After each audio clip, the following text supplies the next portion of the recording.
ইনকিলাব জিন্দাবাদ জিন্দাবাদ জিন্দাবাদ আইএসএফ জিন্দাবাদ জিন্দাবাদ জিন্দাবাদ মির্জা নওশাদ সিদ্দিকী ভাই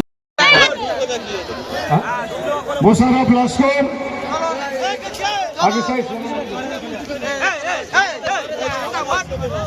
এখন তাদের হাতে পতাকা তুলে দিচ্ছে আমাদের সম্মানীয় জেলা প্রেসিডেন্ট মাননীয় আব্দুল মালিক মোল্লা মহাশয়।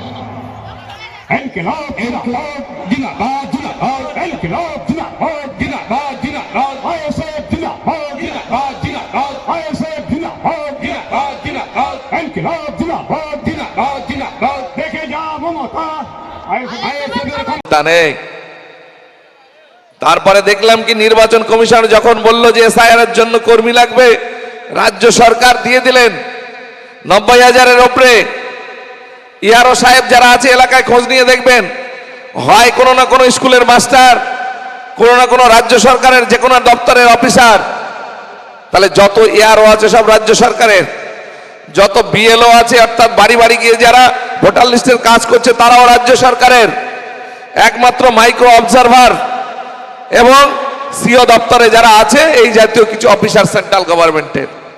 সুতরাং রাজ্য সরকার কেরালা কর্ণাটকের মতো যদি চাইতো তাহলে মানুষের হয়রানি বন্ধ করতে পারত, কিন্তু তিনি ইচ্ছাকৃতভাবে তলায় তলায় সেন্ট্রাল গভর্নমেন্টের সঙ্গে যোগাযোগ রেখে এই মানুষকে হয়রানিতে ফেলে দিয়ে এখন আপনাকে রাস্তায় নেমে দেখাতে চাইছে আমিও আন্দোলন করছি, আমি এসআইআর এর বিরুদ্ধে।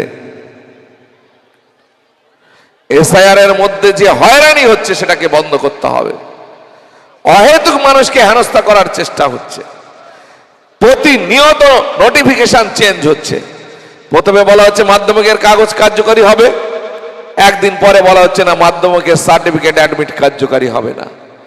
যখন দেখছে যে মাধ্যমিকের কাগজপত্র নিলে অনেক মানুষ তার নাগরিকত্বের প্রমাণ দেওয়ার সুযোগ পেয়ে যাচ্ছে, সুতরাং ওটাকে বন্ধ করো। আধার কার্ড যদি নাগরিকত্বের প্রমাণ হয় সেটা দিলে যখন প্রমাণ হয়ে যাচ্ছে সেটাও বন্ধ করো। তাহলে এদের উদ্দেশ্যটা কি? অ্যাকচুয়ালি নাগরিকত্ব থেকে আপনাকে আমাকে বেনাগরিক করার পরিকল্পনা এবং তার নির্দিষ্ট সংখ্যায় এই প্ল্যান করে নিয়ে এরা আজকে রাস্তায় নেমেছে।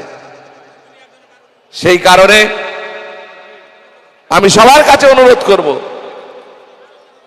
বিধানসভার মধ্যে 294টা এমএলএ আছে, তার মধ্যে 77টা কম বেশি বিজেপির এমএলএ আছে, একটা এমএলএ আছে নওশাদ সিদ্দিকী সংযুক্ত মোর্চা এবং আইএসএফ এর বিধায়ক। আপনারা তৃণমূলী বন্ধুদের দেখতে পাচ্ছেন কোথাও কোনো বিজেপির 77টা এমএলএ এর বিরুদ্ধে কোন রকম প্রতিবাদ সংগঠিত করছেন? বিজেপির জায়গাগুলোকে দখল করার জন্য কোথাও আহ্বান দিয়েছে ভাইপো এবং মুখ্যমন্ত্রী দুজনে? কোথাও দেখতে পাবেন না।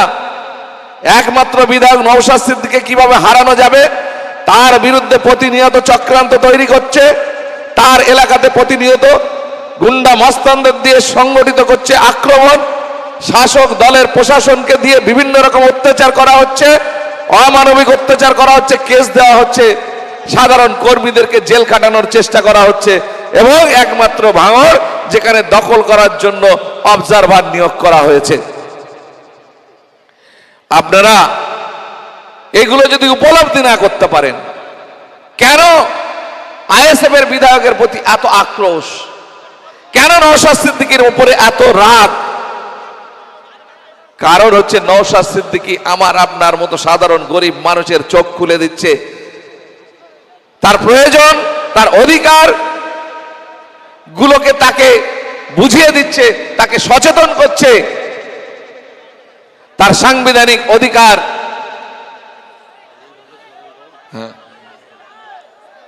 তার সাংবিধানিক অধিকারকে সুনিশ্চিত করার জন্য মানুষকে সচেতন করছে। কি হচ্ছে এগুলো? হ্যাঁ, সবাই শান্ত হয়ে বসুন, ভাইজান তাই মঞ্চেই আসবে, আপনারা অত উতলা কেন হচ্ছেন? ভাইজান জিন্দাবাদ, ভাইজান জিন্দাবাদ, নওশাদ সিদ্দিকী জিন্দাবাদ, ভাইজান জিন্দাবাদ, ইন্ডিয়ান সেকুলার ফ্রন্ট জিন্দাবাদ।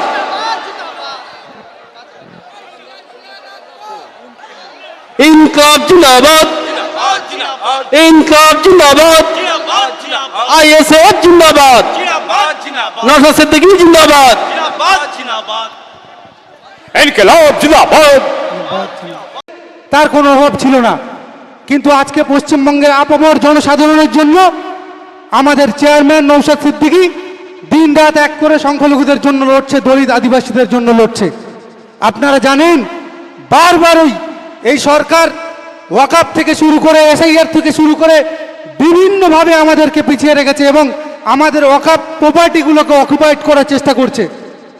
ক্যামাক স্ট্রিটে এই পিসির ভাইপো অভিষেক ব্যানার্জি তার পার্টি অফিস রয়েছে, তার পার্টি অফিস রয়েছে আমাদেরই সম্পত্তির ওপরে, ওয়াকাফ সম্পত্তির ওপরে।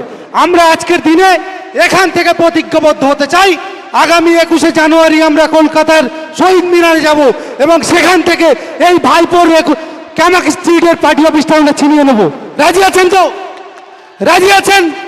নওশাদ সিদ্দিকীর সাথে থাকবেন। তারপরে আপনার সংখ্যালঘুদের যত অধিকার আছে এবং পিছিয়ে পড়া দলিত আদিবাসী যারা রয়েছে সকলের অধিকার আমরা আদায় করব। আপনারা জানেন এই অধিকার বা আজাদি কখনো চেয়ে পাওয়া যায় না, ছিনিয়ে নিতে হয়।